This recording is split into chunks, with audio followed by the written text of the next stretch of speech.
Mariel, yung sinabi mo kanina na you are not trying to make a baby at the moment, ibig sabihin nagbe-birth control ba kayo? Hindi naman, pero hindi rin nag-e-effort. Okay. Dati talagang super. No, actually, it was only 1 month nga, sabi ko nga, 1 month lang that I said I wanted to get pregnant. So meron kasi akong app to tell me kung saan ako nag-ovulate, ganyan. So normally, iniiwasan namin yon pag ganon.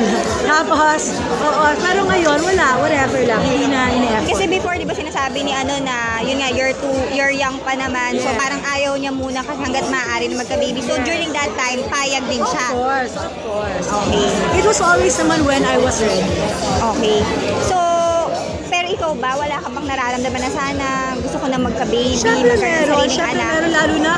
lalo na kasama ko mga mommies, tapos piniplay ko yung mga anak nila, di ba? So parang, so minsan syempre hindi mo mawala, ay parang masarap, gano'n. Nung nag-Hong Kong kami kasama yung mga anak nila, parang mas masaya. Pero darating din. So hindi ka naman nag-worry na halimbawa baka kasi nung una ayaw ninyo baka mas mahirapan dahil pinipigilan or ano? Ewan ko, hindi ako masyado nag-worry. Except. Hindi ko masyado nag-worry.